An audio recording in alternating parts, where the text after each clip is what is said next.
launch team wishes you good luck and Godspeed.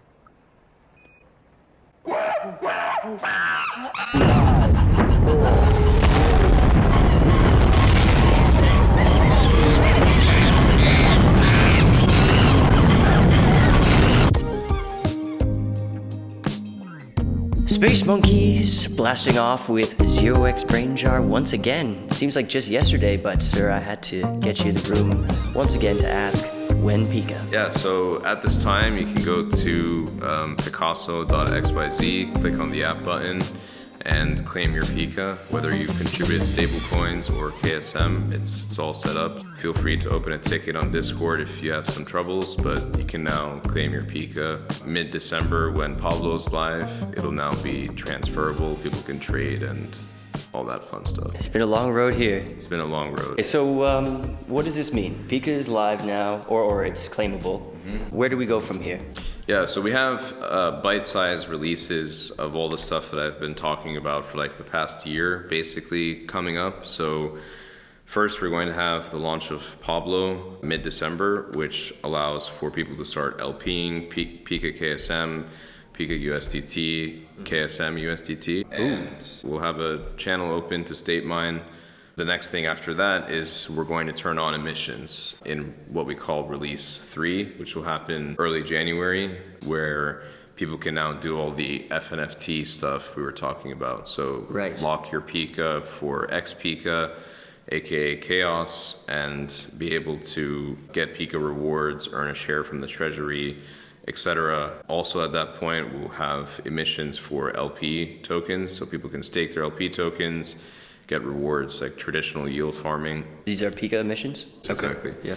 So Pablo at that point will go permissionless, so people can create their own pools, can do whatever they want, which I think is really important because we don't really have a permissionless DEX at the moment. Not yet. I think it's coming in a few places, but we'll see. Yeah. Coming in a few places, yeah, that's cool. Right. The next release after that is going to include our KSM dot bridge. So the bridge that I had mentioned previously over IBC that lets people be able to transfer DOT over to Picasso and do all types of things there. And also in that release, we're seeing if this comes in this release or the next release will be the CosmWasm VM, so CosmWasm smart contracts on the parachain. Is Pablo still having a PBLO token? Yes. Okay, so what's going on with that? So with that, we're not going to release the token. So I think we previously mentioned before, we want to airdrop PBLO tokens to people in the PICA community, but also people who are Osmos stakers, people who are users of Osmosis. Right, that's right. The idea is that like there will be an eligibility criteria for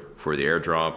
People will use Pablo, and then what we want to do is time the launch of the first Cosmos bridge with a Pablo airdrop. Okay, so that's kind of further down in the launch process here. What's Pablo going to be used for at that point? Pablo would be then used for all the bonding that we had mentioned. So protocol owned liquidity, so you bond LP tokens for Pablo at a discount. Also gauges, so you can lock up Pablo to bribe stable swap pools of like, you know, USDC. If USDC, USDT and IST wants to have higher emissions than USDT, USDC, AUSD, they can go and bribe Pablo holders who will lock up their Pablo tokens for the bribery revenue. Yeah. And also you can lock up Pablo for a 20% share of the fees that the DEX generates. The Pablo DEX is always going to have PICA emissions, and the Pablo token is used to kind of tweak what those emissions are. So this is subject to governance, but the idea would be that over time the PICA emissions taper off a bit, and that Pablo emissions now are used for emissions for the DEX. Now, last time we spoke in New York, you guys were relying more heavily on the KSM to DOT bridge. You had a little bit of a problem with the issuance of USDT. But what's changed since then? Yeah, so what's changed since then is USDT on Kusama basically finally shipped, and more people are offering it. So I think as long as people are able to access Gate or some other like exchange, they'll be able to transfer their USDT over. I think I was initially concerned that no one would use USDT on just the .sama ecosystem because it's so hard to get into various different pools, but I think some people like Parallel have shown like it's possible. And as far as stable coins, there are stable coins in the Cosmos ecosystem called IST. Also USDC is launching in Cosmos too. So Sorry, was it Cosmos connection before .ksm, or was it the other way? .ksm is first, and then the Cosmos connection comes after that. Okay, so we have the Pablo DEX in 2 to 4 weeks, I guess, next month, and then .ksm bridge, Yep. and then Cosmos bridge, still called Centauri. So yeah, that's right. So where are we in readiness on these kind of 2 other bridging milestones there? So the bridging, we're waiting on some audits because this has never been done before, right? KSM bridge has never been launched, so we're waiting for a couple of audits, but we're hoping mid-January. That's an optimistic timeline. I just want to put that out there. Okay. I'm tired of saying timelines. I'm not forcing you to say any timelines, by the way. I know. You don't have to. I know. But Okay. So I'm hoping basically mid-January, and then the Cosmos stuff, we can hopefully get in. We have like 30 chains we're working with in Cosmos. What do you mean when you say working with? That have joined our testnet efforts and are now testing the bridge. So we need to go through many rounds of testing with like every single one of these chains before we're super confident to launch this thing, because this has never been done before, right? And a whole bunch of DOT can move over, and a whole bunch of Cosmos tokens can move in now. But we can't emphasize enough that it requires a lot of testing, and essentially we want every single one of these testnet partners to say, all good, we found no issues before we launch, in addition to the audits that we've already done. Hopefully early February for that is what we're targeting. For the Centauri bridge. For the Centauri bridge. And so it seems that you guys have kind of settled into enhancing the Cosmos ecosystem from your parachain position. Have you guys been speaking to any other parachains, or is it more about the Cosmos thing, which is cool? I mean, I've spoken to Oak. We've also spoken to the Interlay guys as well. Like, they all want a connection to Cosmos. So for us, it's pretty straightforward. They just XCM into our chain and then access the Cosmos ecosystem. But yeah, I think first, like, we want to get these live connections going with Cosmos chains. We also have to space them out, right? So we can't just launch all 30 on the same day. What would happen? I mean, we could theoretically do it. Okay. It's just hard to monitor everything, right? So I think we want to like space it out like 1 week at a time, or maybe 2 a week or something. I haven't actually thought about how we're going to do that. I think the first one we want to try to go live with is Osmosis. Okay, so we have kind of 3 exciting phases coming up. One, usable DEX with KSM and stable pair. Then we have the bridge between Polkadot and Kusama that opens up a whole new world of possibilities. Yep. And then a link to the other major multi-chain network, Cosmos. The additional plan is when the Cosmos bridge goes live, we want to be able to release XCVM after that. Okay.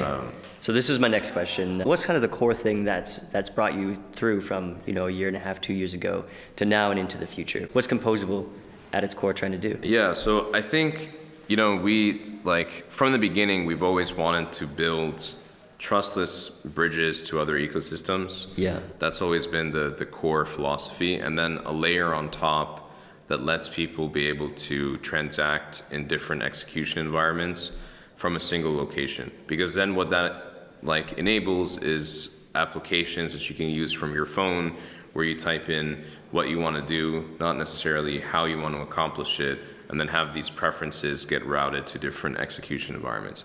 That's kind of always been the vision of why we're doing what we're doing, is to really try to bring non-custodial, trustless applications into reality, because the whole FTX situation, et cetera, has made these like simple user interfaces where you could just hit swap or like trade 100x leverage long while trusting a platform it's just made these things more difficult to use. So why not just have essentially like cross-chain aggregator of all DeFi functionality, so that users know if I'm swapping USDC for ETH in this location or through this application, I am getting the best execution no matter what. Right. And so along the way, we realized if we build this as a parachain, we need to build a DEX because there are some other, DEX competitors out there, but there hasn't really been a actual winner yet that has more than $2 million of TVL. And so our hope, I mean, it makes sense if you're now this liquidity hub of different ecosystems to have a DEX that people can just instantly make trades on. Yeah. I think the evolution of the vision has really just become even more and more anarchist from a heavily decentralization perspective, because we've just seen that building protocols on top of this infrastructure is really the way to achieve mass adoption. With the destruction of Celsius and FTX and all these other things, I think people will be looking for this type of stack. And I think, that's where we want to take what we're doing and link it up to a fintech, for instance, who can offer non-custodial custody. Like you send your money to Revolut, for instance, and now you can just hit swap between your two assets and the rest just gets taken care of. Or you say, I want to get 20% APY, but not just localized to a single chain. You don't even know what happens. You're now staking Atom, staking DOT, staking NEAR, staking ETH. How do you bake risk into that equation? So I think a lot of this is going to have to be based, so we're going to have to really work on the preference model. Yeah. So Flashbots actually put out something called Suave last week, the single unifying auction for value extraction, where basically they're talking about what I just said that we talked about, we had in our white paper a year ago, which is user enters their preferences, it gets sent somewhere, someone computes a route, and then it gets executed in different execution environments. Now the trouble is what do you specify? Well, there's two problems. What do you specify to make sure you're getting best execution? So there's different things you need to specify. Like, what is my risk tolerance? Like, how high do I want to do APY yield farming, for instance? Or what slippage do I want to incur? Or what gas fees? What was the maximum amount of gas fees I want to pay? Yeah. So there's a lot of preferences that need to get built into this, and then you have to make those preferences private, because then you don't want people to front run these preferences that users are entering. This, what I'm describing, is the multi-year vision of Composable. Understood, right? understood. But I think initially we'll see examples of this where if someone performs a swap through XCVM, it'll probably always route through Pablo and Osmosis as an example. So there'll be early iterations of this, but the full big vision is to build this engine, because then we create best execution across all the different chains, right? And of course, there are cases where chains go down, right? And that's a problem. There's cases where chains have 51% attacks. So this also means we have to build a heavy, robust monitoring system so that the user can get alerted if something's happening and, not sign a transaction or withdraw their funds. Big job. Yeah. You mentioned it a second ago. I wanted to ask you about your considerations of privacy, and then on the other side, regulatory compliance. What are you guys thinking about this? Yeah, so I think for the most part, we're infrastructure, right? So we have an in-house GC who makes sure that we're complying with various regulations. Okay. At the end of the day, we are infrastructure, so when people start using XCVM for whatever they want, we're kind of out of that picture as far as what they decide to build with our infrastructure. But as far as the stuff that we're building internally, whether it's the Centauri stuff, whether it's the Pablo stuff, we make disclaimers that people sometimes complain about the contents of those things. We're doing those things because we have to stay regulatorily compliant. The reason why the GC works in-house and we didn't just hire outside counsel is because over time, I think the crypto industry is just going to become more and more heavily regulated. Okay, and how about privacy? I think privacy is really important, right? I mean, dark pools in equities are a thing, right? The government said, yeah, this is fine. We're completely fine with an order getting sent into a dark pool and not really knowing what happens to this order until it's been executed in 10 different places and it gets stamped into this clearing DTCC. So I think in crypto, The privacy issues, yes, there's some regulatory things around that because people can use privacy protocols for money laundering, etc. But I think the reality is, like, we need to, if users are submitting preferences, we need to protect those users who have submitted their preferences before execution, because anyone who sees these preferences can front run these things. It's different than in equities, where equities, you submit preferences to an exchange and they just plug directly into a dark pool. No one can see that because it's all centralized databases. Right. Whereas here on a ledger, it's different. So we are like hiring someone to do ZK things like ZK IBC, things like design this preference system in a private manner. All right, dude. Well, thanks a lot for the update. I think it's still very exciting stuff. When people get to use this DEX, how are they going to feel? What are they going to experience? Is it going to be perfect? What's it going to be like? I think they'll experience delight. Delight? Yeah. Okay, why? So I think the biggest thing that we focus on is user experience internally. You can already see this from the Picasso app. I mean, it's pretty sleek. It's not boxy. It doesn't feel like you don't know what's happening. It feels very much so like it's been user tested. And that's because I'm a user, and a lot of other people internally are users of DeFi. And so I think Pablo is going to be like the way that we all thought a DEX should look like. Okay, well, if we get it by Christmas, that'd be fantastic. Can't wait to use it and put the PICA to work and continue on this journey with you and your team. Yeah, awesome. Thanks a lot for seeing us again.